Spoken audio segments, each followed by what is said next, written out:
OK, comment changer un filtre à cartouche, soit pour le nettoyer ou le changer tout simplement parce qu'il est magané. Dans le cas ici, on est dans une piscine qui est située au même niveau que la salle mécanique. Fait que normalement, je vous dirais, on va arrêter la pompe, on va s'isoler, tout le kit. Ici, ce qu'on va faire pour éviter de cavité, je vais tout simplement bypasser mon filtre à cartouche. C'est-à-dire qu'on voit la valve en haut ici, là, fait que si on suit le chemin de l'eau, elle passe dans le fil, elle ressort de l'autre côté. Elle n'a pas le choix parce qu'elle est fermée et elle oblige à passer en bas. Fait que je vais aller ouvrir cette valve-là en premier, ce qui veut dire que l'eau va prendre le chemin le plus facile. Ensuite, je vais bon isoler mes deux valves. Puis on a une petite valve de vidange ici pour permettre de descendre le niveau de l'eau pour être capable de dévisser le centre du filtre à cartouche. Fait que je vais ouvrir la valve. Toujours 3 secondes quand on rouvre et qu'on ferme une valve. Donc, entrée du filtre.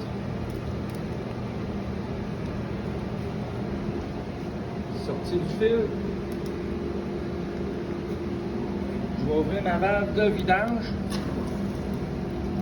On s'assure toujours que ça fournit au drain. Et pour se donner de l'air, on va ouvrir la valve de purge ici.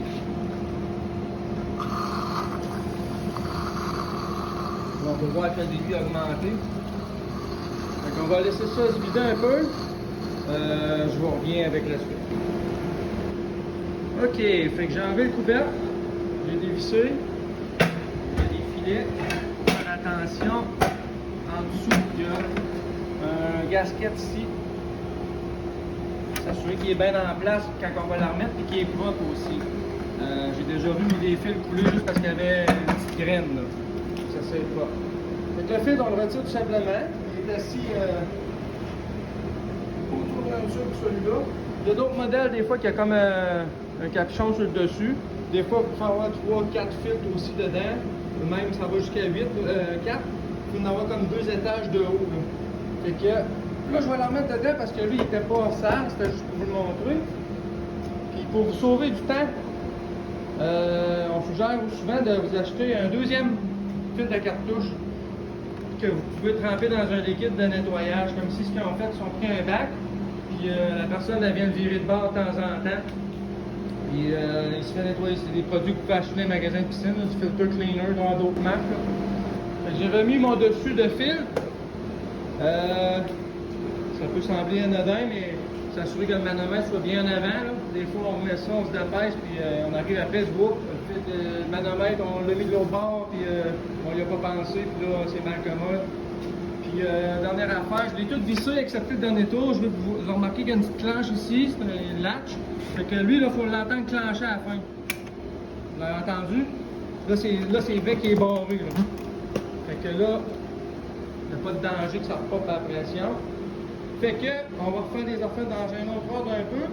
On va fermer notre valve de vidange pour pas perdre notre eau à mesure qu'on va la mettre.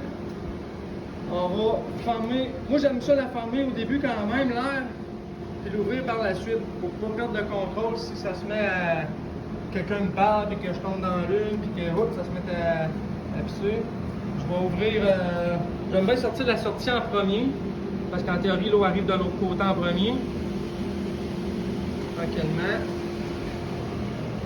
Ouvrir l'entrée.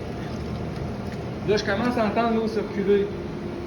Mais, il y a une petite pression aussi qui s'est bâtie. Mais, j'ai toujours pas fermé ma bypass.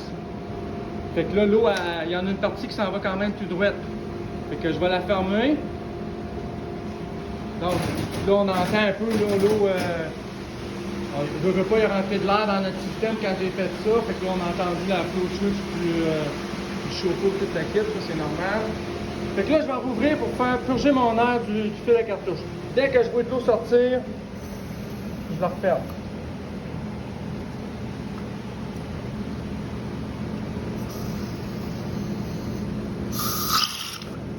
Ça n'a pas été long, il était pratiquement plein. Alors, faire nos coups, des fois, c'est pas juste une drape, là. Non. Fait que ça, c'est bien correct. Fait que c'est pas plus compliqué que ça. Puis après, quand est-ce que nettoyer nos fils? Ben, ce modèle ici, on a un manomètre. On place toujours suite à un nettoyage de la cartouche la flèche verte vis-à-vis la vraie aiguille du manomètre qui est située ici, là. Vous voyez, la vraie est là. Puis quand on va atteindre la rouge, ça veut dire que c'est le temps de le nettoyer. Si vous n'avez pas ces deux modèles-là, on va toujours dire, dès que vous avez 10 PSI de différence entre la cartouche puis le manomètre de la pompe, c'est là que c'est le temps de la nettoyer.